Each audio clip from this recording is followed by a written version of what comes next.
Hare Krishna, bienvenidos, soy Chitrak Das. Quiero en primer lugar agradecer a Akshay Baladeva Prabhu por la invitación al encuentro de hoy. Asimismo, también quiero agradecer a todos los miembros de la comunidad que de manera virtual están presentes en estos encuentros.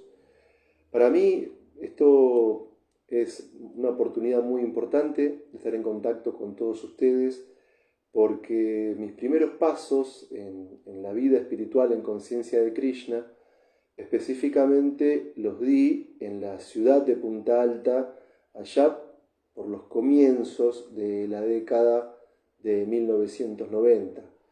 Por aquel entonces, en Punta Alta teníamos un lugar llamado Centro de Estudios Védicos. Ahí nos reuníamos con devotos como Ramapati Prabhu, Vaikuntanath Prabhu, y tantos otros Vaishnavas como madres, que con mucho entusiasmo, con muchas ganas, con mucha alegría, con mucho esfuerzo, intentábamos de alguna manera mantener y difundir el movimiento de conciencia de Krishna en la ciudad de Punta Alta. Hace muchísimo tiempo que no voy para allá, pero tengo muy gratos recuerdos de Punta Alta, de los Vaishnavas puntaltenses, como también de algunos devotos de Buenos Aires que a veces nos visitaban en nuestro centro de estudios védicos, algunos gurús también, por supuesto. Y fue entonces, por aquella época, que acá Akshay Baladeva Prabhu dice que Vaikuntanath Prabhu hace los flyers. Qué bueno que poder estar en contacto con este devoto de tantos años, de los primeros tiempos de Punta Alta. Así que mis reverencias para todos y en especial también para Vaikuntanath Prabhu, que es un devoto que aprecio muchísimo. Aprendí mucho al lado de él, con muy buenas cualidades, muy lindas cualidades Vaishnavas, tanto él como su señora. Y entonces el tema es que allá, por principio de los 90, aproximadamente año 1993, conocí el movimiento de conciencia de Krishna en la ciudad de Punta Alta, y entré por aquel entonces en contacto con muchísimos libros de Srila Prabhupada. A mí me llamó la atención, una de las cosas que me llamó la atención cuando entrábamos a este centro de estudios védicos, había una mesita en la que antes de la entrada a la sala del templo había varios libros de Srila Prabhupada, y a mí me llamaba la atención las ilustraciones de las tapas. De hecho, antes de conocer a los Vaishnavas, en mi casa me encontré con una Atma Tattva, con una imagen de Krishna muy hermosa en Vrindavan con la flauta, y leí una nota, un artículo llamado Dharma, Meditación para la Era Moderna. O sea, antes de conocer a los Vaishnavas ya había leído algo, y cuando de hecho comencé a ir al centro de estudios védicos, ahí vi que había muchísimos libros más. Saludos a Akshay Baladeva Prabhu, saludos también para Yamila Vega, Melissa Carol. Entonces, el punto es que son muchísimos los libros de Prabhupada que descubrí, el Upadeshambrita, el Bhagavad Gita, los 12 cantos del Srimad Bhagavatam, el Chaitanya Charitamrita. También me acuerdo un libro que me impactó mucho por aquella época. Me acuerdo que Vaikuntanath Prabhu me contaba que a él le gustaba mucho el libro La vida proviene de la vida. Y yo estaba fascinado por aquel entonces con la ciencia de la autorrealización. Me pareció un libro muy lúcido, muy profundo, porque cuando uno lee los significados de Srila Prabhupada, uno escucha o uno tiene contacto con el acharya que está plasmando su conocimiento, sus realizaciones, pero también en esos libros, como La ciencia de la autorrealización o libros chicos, uno se encuentra con diálogos reales de Srila Prabhupada, espontáneos, y la espontaneidad para poder explicar el conocimiento védico de Prabhupada, la espontaneidad en responder preguntas, su forma de presentar el conocimiento védico según el auditorio, según el interlocutor. A mí me llamó fuertemente la atención toda esa cantidad de libros directamente traducidos y comentados por Prabhupada, y todos esos libros que resultaban de transcribir conferencias dadas por Prabhupada, como por ejemplo un libro maravilloso, La Reina Kunti, un bellísimo libro, como también esos libros que surgen como compilación de entrevistas con Prabhupada, de diálogos con Prabhupada, como por ejemplo este libro maravilloso, Preguntas Perfectas, Respuestas Perfectas, estos diálogos entre Srila Prabhupada y Bob Cohen. Entonces, el punto es que, estando en Punta Alta, década de los 90, conociendo los libros de Srila Prabhupada, conociendo tantos libros de Srila Prabhupada, en ese momento surgieron en mí una serie de preguntas, como principiante, como novato, como bhakta en el movimiento de conciencia de Krishna. O sea, de todos estos libros de Prabhupada, el Bhagavad Gita, el Bhagavatam, el Chaitanya Charitamrita y todo lo demás, de todo el conocimiento que nos da nuestro acharya, que es Srila Prabhupada, ¿qué es lo fundamental? Y de ahí el título de la charla de hoy, que son los fundamentos de la vida espiritual. Porque realmente, si uno tiene interés por la lectura, Srila Prabhupada tradujo y comentó tantos clásicos de la filosofía y la religión antigua de la India, que podríamos en algún sentido pensar que es inabordable todo eso. Y sin embargo, con todos los shlokas traducidos por Prabhupada en sánscrito, de todos los libros traducidos por Srila Prabhupada y comentados, uno debería encontrar principios básicos que operen como una base sólida en la vida espiritual. Es decir, uno tiene que tener claro cuáles son los fundamentos de la filosofía del movimiento de conciencia de Krishna. Porque tenemos que partir de lo primero, tenemos que partir de lo básico, tenemos que partir de los fundamentos. Tenemos que tener un edificio sólido o una base sólida, unos cimientos sólidos, donde podamos apoyar todo el edificio de nuestro avance espiritual. Entonces, es importante en el proceso de conciencia de Krishna muchísimos aspectos, pero, como decía Srila Prabhupada, en ISKCON, esta Sociedad Internacional para la Conciencia de Krishna, los libros son la base, y los libros que nos legó Srila Prabhupada son muchísimos. Y si uno tal vez no pudiese tomarse el tiempo de estudiar todo en detalle, que es muy interesante hacerlo y es muy enriquecedor, es muy recomendable por muchísimos motivos, aún así los fundamentos y las bases tienen que estar claras. Tenemos que saber cuál es nuestra filosofía, cuáles son los aspectos iniciales que en todo momento de nuestra vida espiritual tenemos que tener claros. Y la segunda pregunta que me surgió allá en Punta Alta a principio de la década de los 90, cuando conocí a los Vaishnavas, es cómo comprobar la verdad de los aspectos filosóficos que aparecen en los libros de Srila Prabhupada.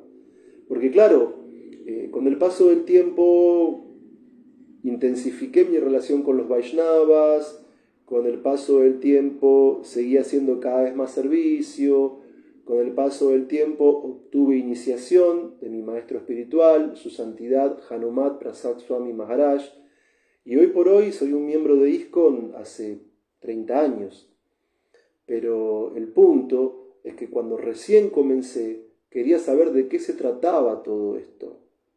Porque uno en Occidente tiene contacto con muchísimas filosofías como la de los griegos, uno en Occidente tiene contacto con muchísimas religiones como el cristianismo y otras que son muy conocidas, el catolicismo, pero la conciencia de Krishna hoy por hoy no es tan conocida en Occidente. Es decir, Srila Prabhupada fundó esta Sociedad Internacional para la Conciencia de Krishna hace un poquito más de 50 años. Entonces, si bien el Vaishnavismo y nuestra línea en particular, el Gaudiya Vaishnavismo, es muy antiguo y tiene raíces milenarias, no es que Srila Prabhupada lo inventó, sino que Srila Prabhupada trajo la conciencia de Krishna a Occidente. Pero en Occidente tenemos apenas cerca de 50 años y no mucho más que eso.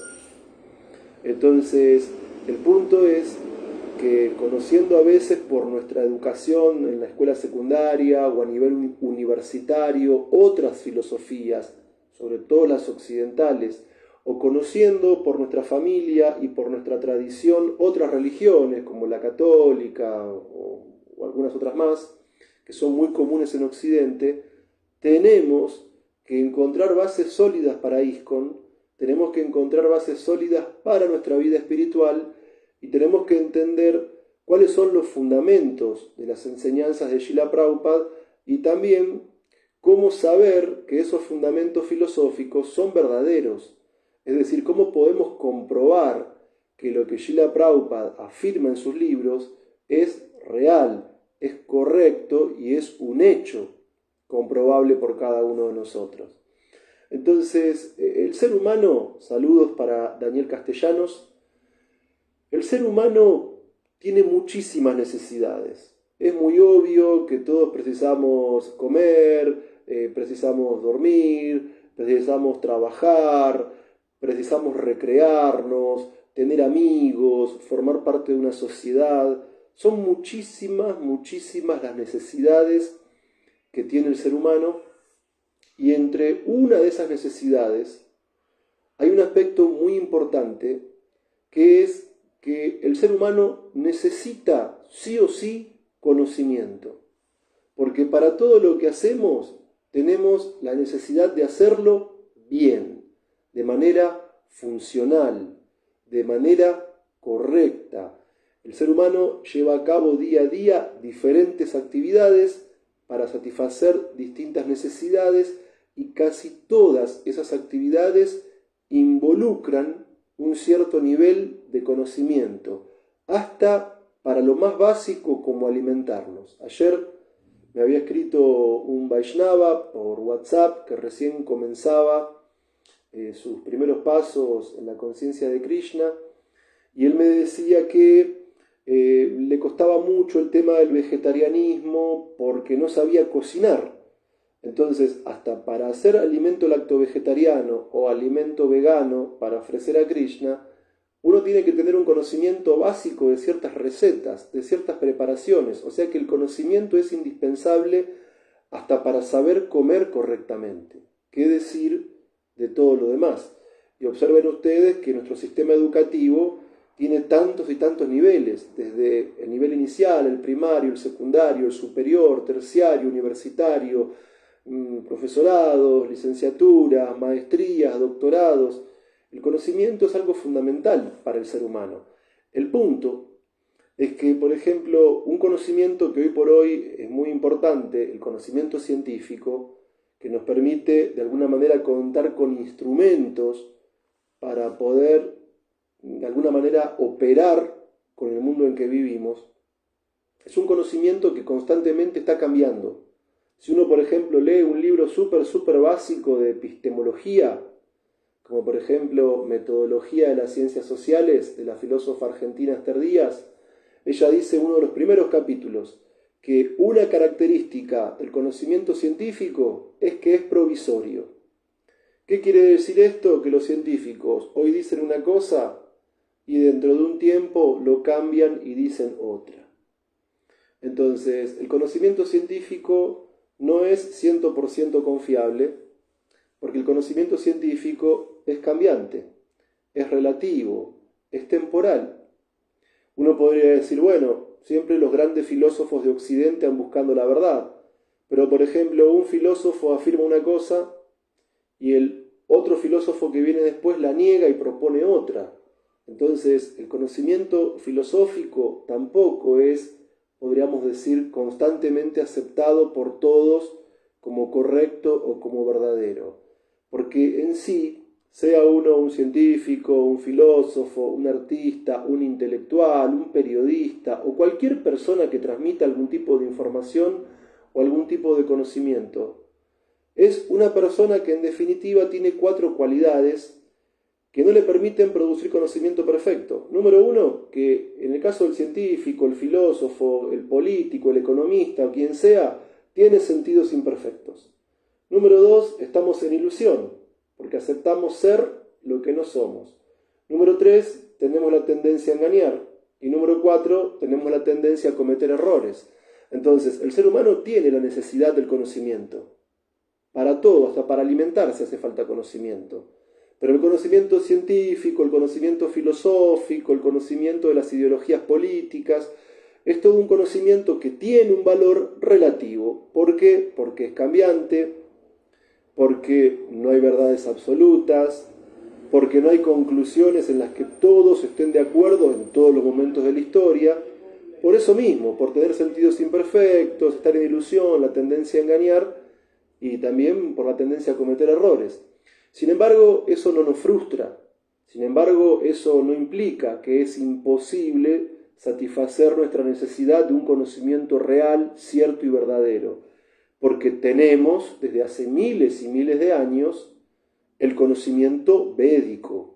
Ese conocimiento que se expresa en sánscrito. Y ese conocimiento es auténtico conocimiento porque es conocimiento eterno, porque es conocimiento inmutable, porque es un conocimiento que se transmitió de generación en generación, de maestro a discípulo, desde hace miles de años, y porque es un conocimiento que está libre de las imperfecciones de las almas condicionadas. Y de ahí que, por ejemplo, lo que leemos en el Bhagavad Gita era tan válido en la época de Vivashvan, la divinidad del sol, hace millones de años, como en la época de Arjuna, hace aproximadamente 5.000 años, como sigue siendo verdadero y sigue siendo relevante el Bhagavad Gita hasta el día de hoy. Entonces, el ser humano para todo lo que hace necesita conocimiento. El conocimiento es una necesidad. Entonces, el conocimiento material es valioso, pero es imperfecto. El conocimiento perfecto es el conocimiento védico. Y Srila Prabhupada nos trajo la esencia de ese conocimiento en el Bhagavad Gita tal como es. Es decir, hay muchísimos textos en sánscrito de la India, hay muchísimos textos védicos milenarios, arrancando por los 4 Vedas, y los Puranas, y los Upanishads, los Itihasas, los Brahmanas, tantos textos, los Puranas. Pero el punto es que la esencia de todo ese conocimiento es el Bhagavad Gita tal como es. Y en el Bhagavad Gita, tal como es, traducido y comentado por su divina gracia a Bhaktivedanta Swami Prabhupada, yo encontré, al leerlo y a estudiarlo, uno de los primeros fundamentos básicos de nuestra vida espiritual. Porque son muchos los libros que Prabhupada tradujo y comentó. Tener claro 100% todo ese conocimiento, al menos para mí, que soy una persona limitada, es muy difícil. Pero la vida espiritual tiene que ser progresiva, tenemos que avanzar, y para avanzar tenemos que tener una base sólida. Entonces, la base sólida, el primer fundamento de la vida espiritual, tiene que ver con lo que Krishna expone en el capítulo 2 del Bhagavad Gita. En el capítulo 1 del Bhagavad Gita tenemos todo un capítulo que sirve de enlace entre el Bhagavad Gita y el resto del Mahabharata. Porque en el Mahabharata se cuentan muchísimas historias, fundamentalmente la historia de la dinastía Kuru, los conflictos internos de la dinastía Kuru y cómo se llega a la batalla de Kurukshetra. Entonces, en el capítulo número 1 nos enteramos qué preguntó Dhritarashtra, en el capítulo 1 nos enteramos qué guerreros tenía Duryodhana, qué guerreros tenía Yudhishthir, y sobre todo en el capítulo 1 nos enteramos que Arjuna no quería combatir. Y a principio del capítulo 2, Arjuna seguía sin querer combatir. Pero Arjuna tuvo la claridad y la lucidez para reconocer que estaba perplejo, para reconocer que tenía un problema y para pedir ayuda. Porque cuando hay un problema que no podemos resolverlo por nosotros mismos, no es bueno encerrarnos, no es bueno aislarnos, no es bueno bloquearnos. Lo positivo en un momento difícil que uno no puede resolver por uno mismo es pedir ayuda, reconocer que uno está en el límite, reconocer que uno no puede manejar solo esa situación y ir en busca de alguien que sí pueda resolver lo que nosotros no podemos resolver o que por lo menos nos permita indagar una forma de encontrar una solución. Entonces, en el capítulo número 1 del Bhagavad Gita, cuando Arjuna ve a familiares, amigos y maestros en el bando enemigo, se llena de dolor, se llena de angustia y básicamente no puede combatir, y da argumentos a Krishna por qué no va a combatir. En el capítulo 2, Arjuna sigue argumentando que no va a combatir, pero reconociendo que llegó a su límite y que solo no podía resolver la cuestión, él se vuelve discípulo de Krishna, o sea, él pide ayuda, es decir, él no se queda solo angustiado con su problema, él reconoce que Krishna es la autoridad que lo puede ayudar y por eso le pide a Krishna que se vuelva su maestro y Arjuna acepta ser su discípulo. Entonces ahí, con todo lo que Srila Prabhupada tradujo y comentó y con todos los libros que Prabhupada nos dejó, en el capítulo 2 del Bhagavad Gita tal como es, encontramos la primera base, el primer fundamento de una vida espiritual consciente, de una vida espiritual sana y de una vida espiritual progresiva. Porque en el segundo capítulo del Bhagavad Gita, Krishna le dice a Arjuna: nunca hubo un tiempo en que yo no existiera, ni tú, ni todos estos reyes, y en el futuro ninguno de nosotros dejará de existir. Saludos para Elizabeth Núñez. ¿Qué quiere decir esto? ¿Qué quiere decir? Que Krishna está sentando la base y el fundamento de la vida espiritual. ¿Y cuál es esa primera base? El principio de identidad. Es decir, lo primero que tenemos que esclarecer de toda la filosofía Vaishnava es saber quiénes somos. Tener claro quiénes somos es el fundamento básico de una vida sana y progresiva en el plano espiritual. Entonces, cuando Krishna le dice a Arjuna: nunca hubo un tiempo que yo no existiera, ni tú, ni todos estos reyes, y en el futuro ninguno de nosotros dejará de existir, evidentemente que Krishna no se refiere al cuerpo, porque en el texto siguiente, del capítulo 2, Krishna le dice a Arjuna: así como el alma encarnada pasa de la niñez a la juventud y luego a la vejez, al momento de la muerte el alma pasa a otro cuerpo y la persona sensata no se confunde ante ese cambio. Entonces, digo que en el capítulo 2 del Bhagavad Gita encontramos la primera base de la vida espiritual, porque ahí Krishna, la suprema personalidad de Dios, que no es un filósofo mundano, que no es un científico mundano, que no es un intelectual mundano, sino que es el Brahman supremo, la suprema personalidad de Dios y el origen de los mundos materiales y espirituales y la fuente misma del conocimiento védico eterno, Krishna está estableciendo la base de la vida espiritual, el fundamento de la vida espiritual, explicando el sentido verdadero de identidad. Y eso que tenemos que tener claro, fundamentalmente, es que no somos el cuerpo material, que somos almas espirituales y que como almas espirituales somos partes eternas de Krishna. Entonces, ¿por qué digo que este es el fundamento de la vida espiritual? Porque si no sabemos cuál es nuestra identidad, no sabemos qué sentido tiene la vida. Entonces, ¿qué es lo que sucede? Que todos los esfuerzos que hagamos, que todos los sacrificios que hagamos, que todas las actividades que emprendamos, si no sabemos quiénes somos, ni sabemos qué sentido tiene la vida, son actividades o esfuerzos o sacrificios que van a fracasar. Srila Prabhupada solía decir algo muy interesante, que si uno hace un cálculo matemático muy complejo y se equivoca en un solo punto de ese cálculo, todo el resultado da mal. ¿Y qué significa esa frase?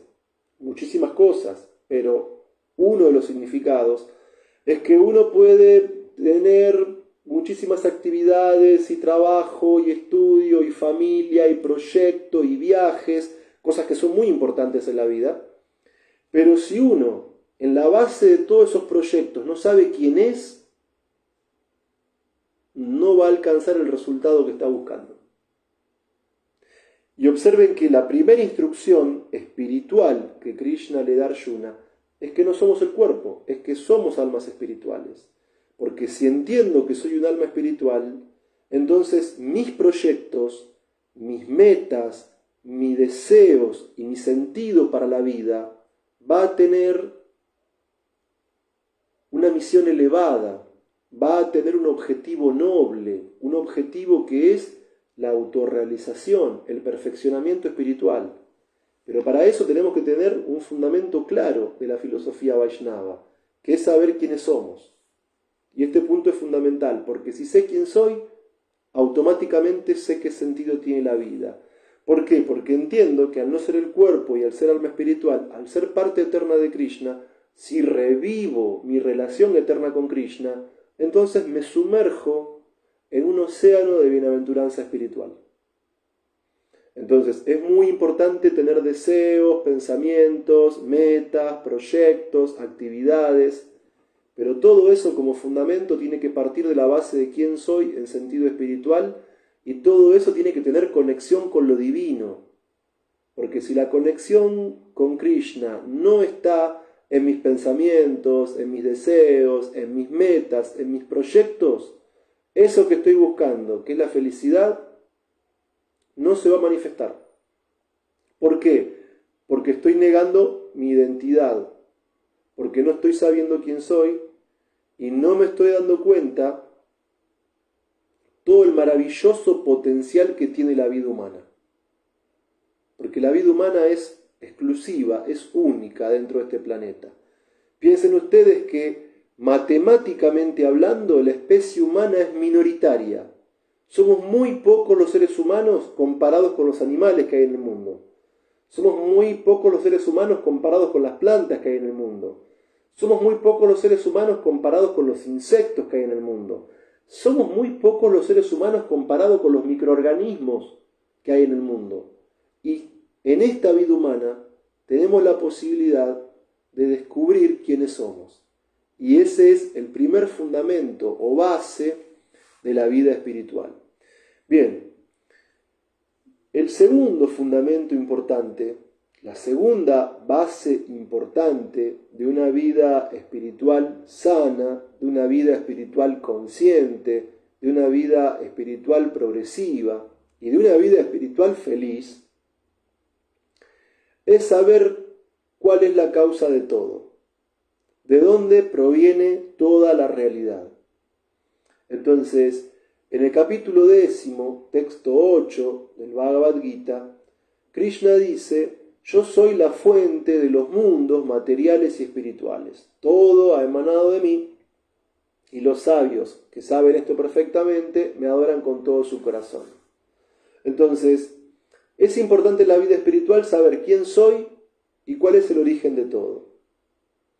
Entonces, el punto es que cuando hablamos de Krishna, Krishna no es un ser humano común que se volvió famoso por aparecer en libros antiguos de la India. Krishna no es una persona común. Krishna tampoco es uno de los tantos semidioses del panteón hindú, que técnicamente hablando son 30 millones. Krishna no es un semidios más como Brahma, como Indra, como Vayu, como Yamaraj. Tampoco Krishna es un semidios. Además, tampoco Krishna es una manifestación temporal de lo absoluto, en el sentido de lo impersonal, en el sentido del Brahman. Tampoco es eso Krishna. Y tampoco Krishna es una expansión o un avatar de Vishnu, sino que Krishna es la suprema personalidad de Dios original. Y de Krishna se manifiestan los demás aspectos de la verdad absoluta. Es decir, Krishna no tiene principio ni fin. Krishna es eterno, es pleno en conocimiento y pleno en bienaventuranza.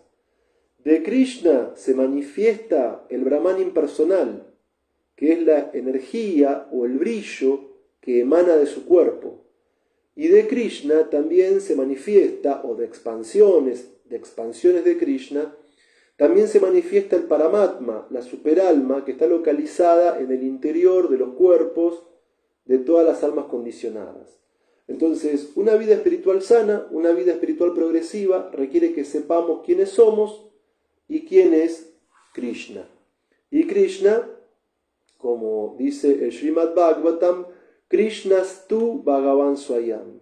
Krishna es la fuente de la que se expande Balaram, y a partir de ahí todas las expansiones cuádruples, Vasudev, Sankarshan, Pradyumna, Niruddha, y de ahí todas las formas de Narayan, de ahí todas las formas de Vishnu, de ahí los avatar de Vishnu para el mundo material, Karanodakashai Vishnu, Garbhodakashai Vishnu, Shirodakashai Vishnu.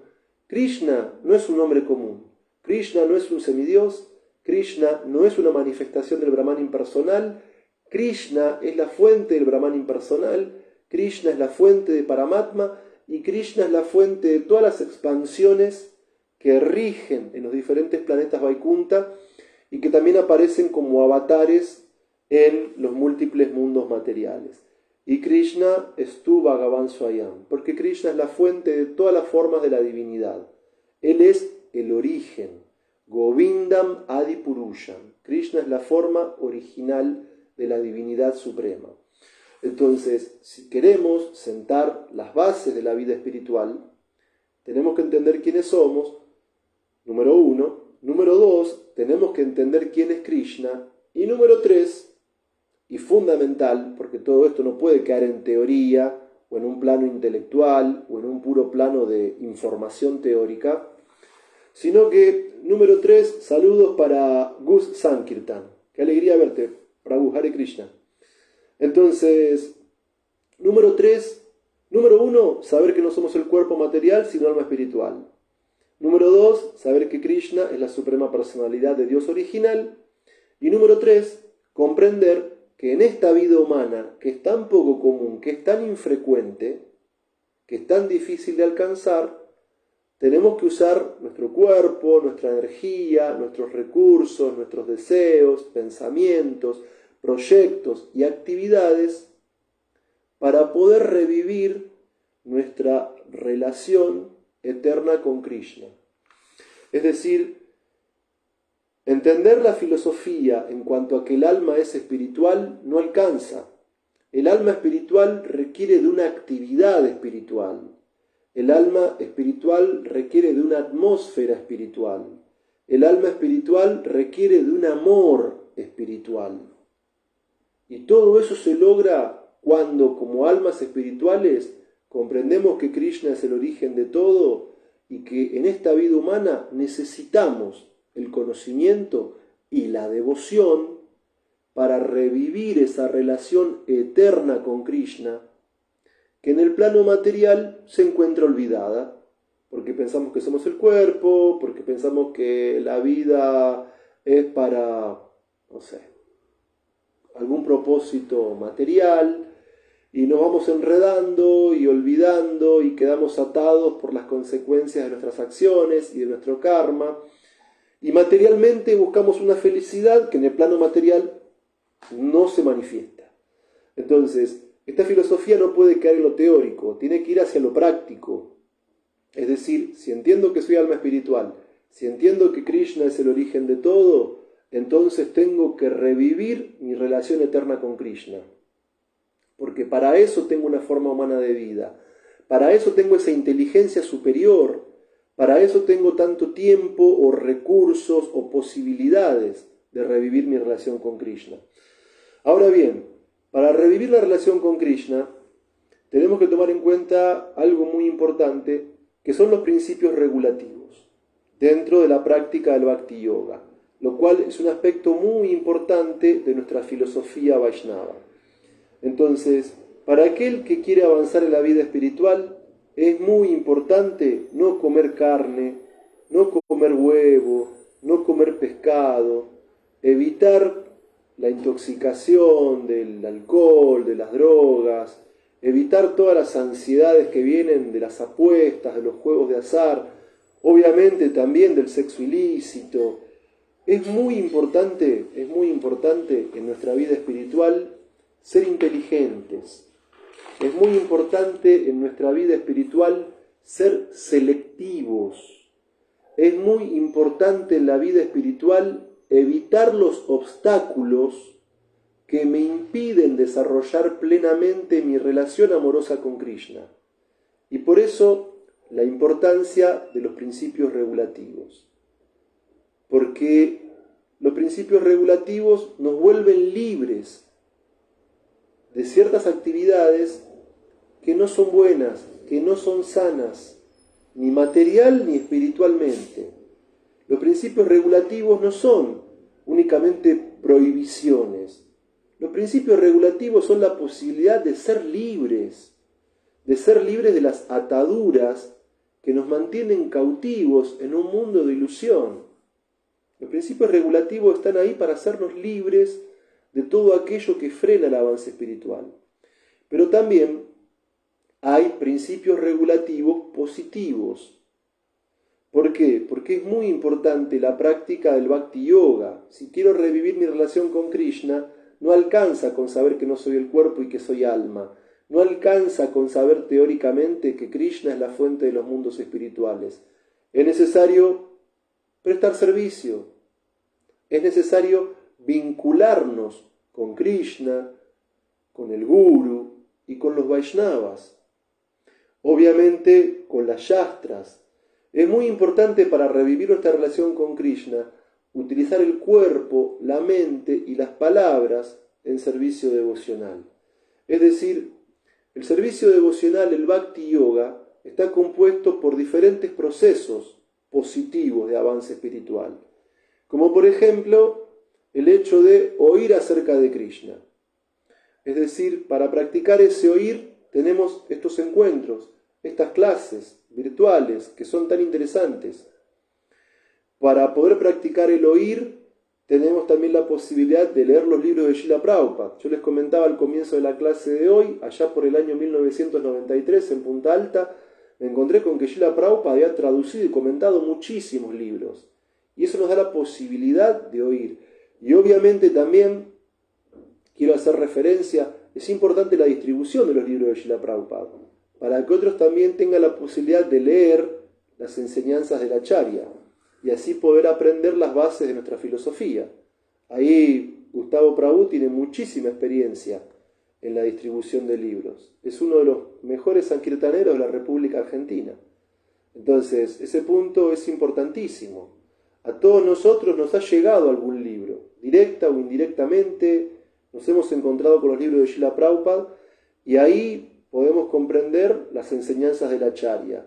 Podemos aprender a valorar quién es Krishna, podemos aprender a valorar la importancia de esto, del sadhu sangha, del contacto con los Vaishnavas, y podemos comprender la importancia de ocupar el cuerpo, la mente y las palabras en los procesos del Bhakti Yoga. Por ejemplo, el oír. Por ejemplo, el cantar. El cantar es muy importante en nuestros diferentes centros, en nuestros diferentes templos. Nos reunimos y llevamos a cabo el Yuga Dharma, el canto congregacional del Mahamantra Hare Krishna, Krishna Krishna, Hare Hare, Hare Rama, Rama Rama, Hare Hare. Cantar Hare Krishna es la base fundamental del avance en la vida espiritual. Entonces, es muy importante con kártalas, con mridanga, con armonio, con los instrumentos que tengamos a mano, reunirnos con nuestros amigos, con los Vaishnavas, y cantar el Mahamantra Hare Krishna. Y cuando uno canta el Mahamantra Hare Krishna, la mente se libera de todas las ansiedades materiales. Cuando cantamos Hare Krishna, nos espiritualizamos. Cuando cantamos Hare Krishna, nos ponemos en contacto con un plano superior, con un plano divino. Cuando cantamos Hare Krishna, naturalmente recordamos a Krishna. Naturalmente recordamos los pasatiempos de Krishna. Naturalmente deseamos amar a Krishna al cantar su santo nombre. Y cuando uno canta Hare Krishna, ve la vida tal como es. Cuando uno canta Hare Krishna, uno entiende las prioridades de la vida. Uno se da cuenta que lo material tiene un sentido, un valor que es relativo, que es necesario como un medio, pero no como un fin. Y uno entiende al cantar Hare Krishna que la meta de la vida es revivir el amor por Krishna. Cuando uno canta Hare Krishna, recuerda que Krishna con Balaram y sus amigos cuidan vacas en los bosques de Vrindavan, y cuando Krishna toca su flauta, todos en Vrindavan se llenan de placer trascendental. Y no solo en Vrindavan. Cuenta el libro de Krishna que cuando Krishna toca su flauta en Vrindavan, hasta las semidiosas que van volando con sus vehículos en el espacio se llenan de éxtasis y hasta se les aflojan los vestidos. Entonces, el canto de la flauta, el sonido de la flauta de Krishna cautiva los corazones de los seres vivientes móviles, de los seres vivientes móviles. Y cuando cantamos Hare Krishna, recordamos a Krishna, recordamos Vrindavan y queremos revivir la relación de amor con él. Queremos formar parte de la familia de Krishna. Queremos formar parte de los amigos de Krishna. Queremos formar parte de toda esa atmósfera trascendental que se manifiesta cuando cantamos el Mahamantra Hare Krishna.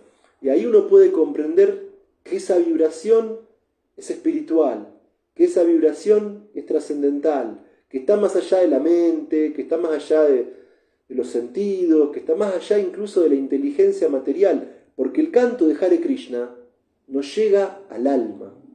El canto de Hare Krishna despierta el corazón. El canto de Hare Krishna hace que emerjan, que afloren nuestros mejores deseos, nuestros mejores sentimientos. Y el canto de Hare Krishna hace que revivamos nuestra relación eterna y amorosa con Krishna. Y también con los Vaishnavas. Entonces, oír es muy importante en la práctica del servicio devocional, cantar es muy importante, y no solo cantar con instrumentos musicales y en el templo, sino que también es muy importante en el día a día cantar un número fijo de rondas del Mahamantra Hare Krishna. Los que estamos iniciados, prometimos ante el maestro espiritual, cantar 16 rondas al día. Ese principio del servicio devocional es importantísimo. Y sobre todo si cantamos la yapa a la mañana, antes de cualquier cosa, antes de desayunar, antes de ir a trabajar, antes de hacer las cosas de la casa, antes de ir a cursar a la facultad o a la escuela, es muy importante dedicarle el horario más valioso del día, que es el Brahma Muhurta, antes de la salida del sol o bien temprano a la mañana, para cantar nuestras rondas. Mi maestro decía, si uno canta las rondas en Brahma Muhurta, el resto del día es un juego. ¿Por qué? Porque si uno no canta sus rondas, y si uno no canta sus rondas a la mañana, en uno que prevalece la mentalidad material, en uno que prevalece las modalidades materiales, la influencia de la lujuria, la influencia de la ira, la influencia de la envidia, la influencia de la pasión, de la ignorancia. Pero cuando uno se levanta en un horario auspicioso, temprano, y canta sus rondas, ¿qué pasa? Uno ya desde la mañana temprano, por la influencia del Mahamantra, ya uno espiritualiza su conciencia. Entonces, ¿qué pasa? Cuando uno canta sus rondas bien temprano a la mañana, sucede que en el resto del día vemos todo en un sentido filosófico, vemos todo en un sentido espiritual, vemos en todo lo bueno y lo malo que nos pasa una enseñanza para progresar en la vida espiritual. Porque el canto de las rondas en Brahma Muhurta o bien temprano a la mañana activa nuestra conciencia de Krishna, activa nuestro conocimiento espiritual, activa nuestra devoción, activa la capacidad de estar atentos y de analizar filosóficamente todo lo que ocurre dentro del día. Y uno agradece lo bueno, lo malo, lo agradable, lo desagradable, lo placentero, lo no placentero, porque en todo, cuando uno canta sus rondas temprano en la mañana, uno ve en todo una enseñanza, uno ve en todo una posibilidad de aprender, uno ve en todo un arreglo específico para avanzar en conciencia de Krishna. Y uno, al cantar temprano sus rondas por la mañana, tiene la capacidad de percibir a Krishna en todo, en lo espiritual y en lo material. El recuerdo de Krishna es constante, la percepción de Krishna es constante.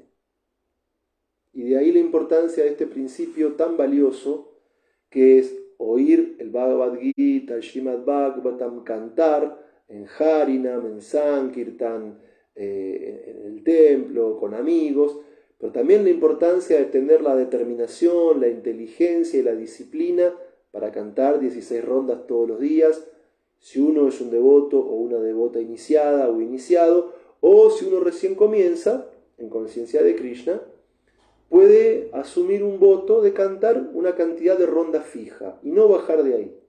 sea que uno cante una ronda todos los días o 4 rondas, si no está iniciado, 8 o 12, hasta poder llegar al canto de las 16 rondas. Saludos también para Desideria González.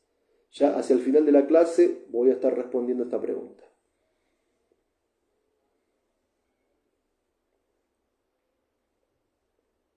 Bien, entonces, es muy importante en Conciencia de Krishna oír el Bhagavad Gita, el Bhagavatam, cantar en Vayan, en Kirtan, cantar las rondas. Es muy importante en Conciencia de Krishna también el Smaranam, el recordar.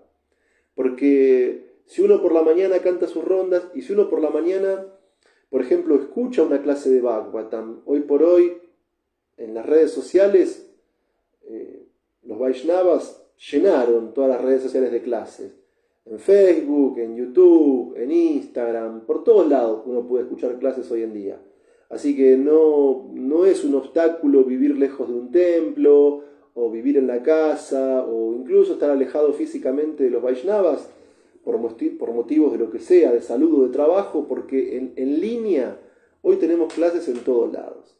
En español, en inglés, en los idiomas que ustedes quieran.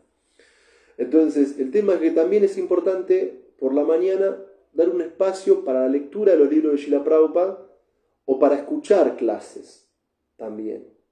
¿Por qué? Porque si uno lee los libros de Prabhupada o si uno escucha clases temprano por la mañana, el canto del Santo Nombre o el servicio que hacemos no se vuelve rutinario, ni se vuelve mecánico, ni se vuelve superficial, ni tampoco es una especie de ritual vacío, sino que al escuchar clases temprano o al leer temprano los libros de Srila Prabhupada, uno tiene conocimiento trascendental. Entonces uno entiende lo que está haciendo cuando canta sus rondas, cuando hace su servicio en el templo, su servicio en su casa, o lo que uno haga. Entonces la conciencia se eleva con el oír y con el cantar, con las rondas y con los libros, con las clases. Eso es muy muy importante. Y naturalmente, si uno oye y uno canta, entonces después recuerda. Uno se va a trabajar a la mañana y dice, uy, qué buenas que estuvieron las rondas cuando recién me levanté. En casa estaba todo súper sereno, la mente temprano por la mañana está como más apta para la meditación en el Mahamantra.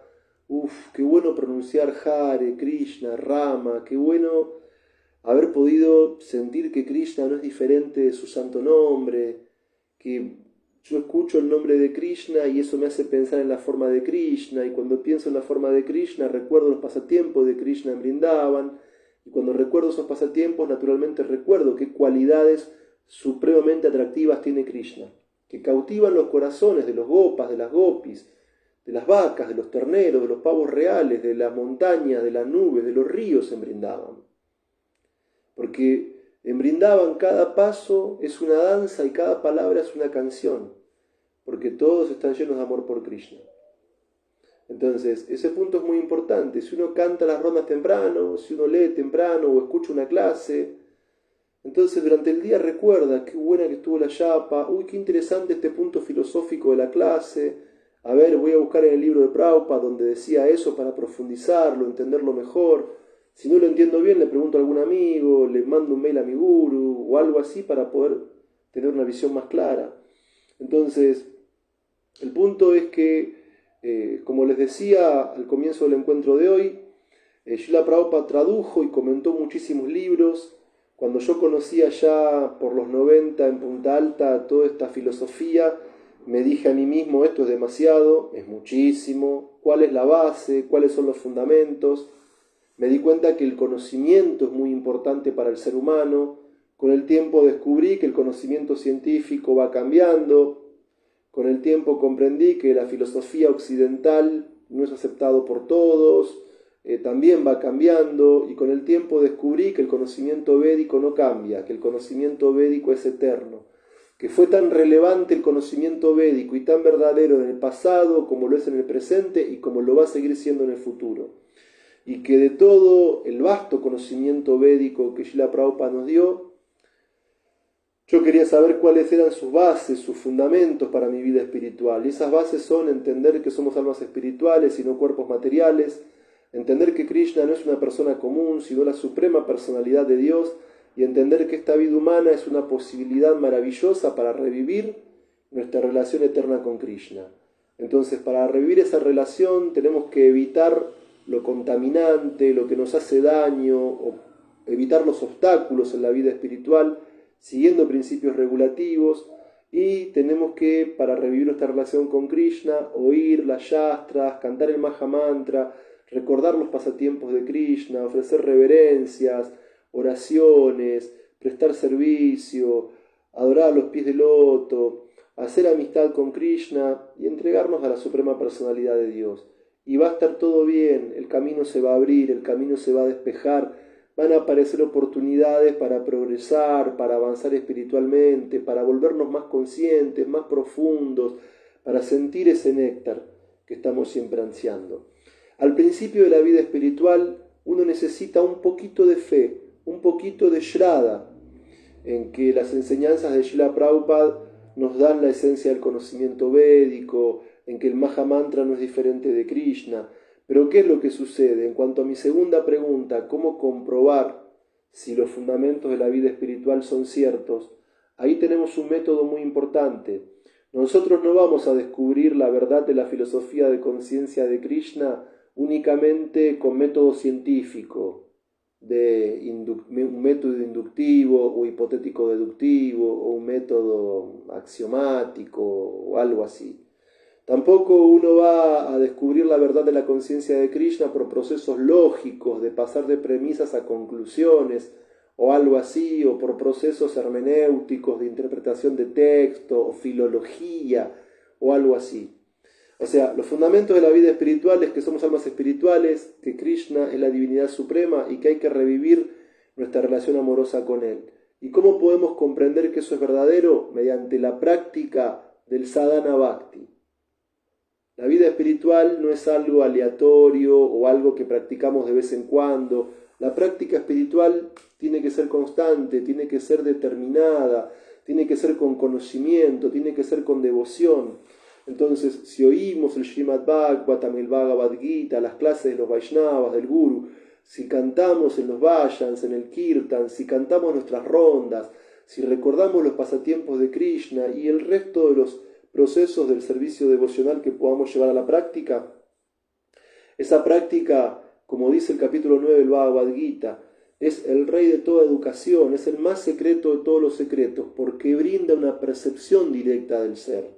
Al principio de la vida espiritual hace falta fe, pero con la práctica espiritual de todo lo que les acabo de mencionar, podemos de alguna manera tener una percepción directa de que no somos el cuerpo y de que somos almas. Podemos tener una percepción directa de que Krishna no es un hombre común, ni un semidios, ni una manifestación del Brahman impersonal, ni un avatar de Vishnu, sino que Krishna es la suprema personalidad de Dios original. Y mediante el servicio devocional práctico podemos comprender que al revivir nuestra relación con Krishna, encontramos una felicidad espiritual, que si comparamos una gotita a esa felicidad espiritual, ni siquiera un océano entero de placer material puede ni superar ni igualar esa bienaventuranza espiritual de revivir nuestra relación con Krishna. Entonces, ¿cómo comprobamos que todo esto es correcto? Por la práctica, siguiendo la metodología adecuada que es el sadhana bhakti. Esto es fundamental. Entonces, mediante la práctica podemos descubrir la verdad de la filosofía. Mediante la práctica, ¿qué logramos? La experimentación personal. No únicamente que, como Krishna dice en el Bhagavad Gita, que soy un alma, debo ser un alma. Como mi guru me dijo que soy un alma, debo ser un alma. Mediante la práctica del servicio devocional. Mediante la práctica del servicio devocional. Uno puede experimentar que somos seres espirituales. Uno puede experimentar que no somos los sentidos materiales, que no somos la mente material, que no somos la inteligencia material, que somos un ser espiritual, eterno, que tenemos una naturaleza bienaventurada, de felicidad pura, que se experimenta cuando cantamos Hare Krishna, cuando leemos los pasatiempos del Bhagavatam, cuando estamos ahí sentados con los sabios de Naimisharanya escuchando a Sutta Goswami. O sea, la vida espiritual requiere fe al principio, pero la práctica hace que tengamos una experiencia personal. Y cuando llegamos a esa experiencia personal, ya no hay lugar a duda, ya no hay lugar a confusión, ya no hay lugar a escepticismo. Uno quiere más vida espiritual, uno quiere más avance espiritual, uno quiere saber más de todo esto, porque al experimentarlo mediante la práctica, uno se vuelve feliz. Y esa es la prueba de que nuestra vida espiritual es sana, es progresiva y que nuestras bases son sólidas. Hare Krishna. Muchísimas gracias. Bueno, una única pregunta que vi hasta ahora es la de Desideria González, que dice: ¿cómo puede uno saber que el alma es solamente y no una combinación de cuerpo y lo espiritual? Bueno, a ver. En este plano, por ahora somos una combinación de alma y cuerpo. Eso es innegable. Tenemos un cuerpo que ha tenido forma de bebé, forma de niño, forma de joven, en mi caso forma de adulto y algún día tendrá forma de anciano. O sea, en la vida actual, en la vida material, en este momento tenemos un cuerpo material que recibe conciencia desde el alma que es espiritual. Srila Prabhupada decía que si bien uno todavía no puede ver el alma en el plano material, uno puede percibir el alma, porque hay un síntoma de que el alma está en el cuerpo. ¿Cuál es? La conciencia. Si yo siento hambre, si siento frío, calor, alegría, tristeza, si tengo proyectos, metas, sueños, es porque hay un alma que le da vida a mi cuerpo. Porque sin un alma no sería consciente de nada. Es más, sin un alma ni siquiera el cuerpo podría crecer, ni siquiera podría desarrollarse, ni tener hijos, ni familia. ¿Por qué? ¿Por qué hay vida en el cuerpo? Porque hay un alma que le da vida. ¿Por qué sabemos qué pasa en el cuerpo? Porque hay un alma que le da conciencia. Entonces, Desideria, en este momento actual, somos un alma espiritual dentro de un cuerpo material. Pero si entendemos la base de la vida espiritual y si practicamos la vida espiritual consciente de Krishna, algún día como almas vamos a poder liberarnos del cuerpo, vamos a poder liberarnos de la reencarnación y en un cuerpo completamente espiritual vamos a poder formar parte de los pasatiempos de Krishna en Goloka Vrindavan. Entonces, ese punto es muy importante. Espero, Desideria, haber respondido la pregunta. Quisiera saber si alguien más tiene preguntas o comentarios. Yo de momento no estoy viendo ninguno. Así que si no hay preguntas o comentarios, damos por concluida la clase acá.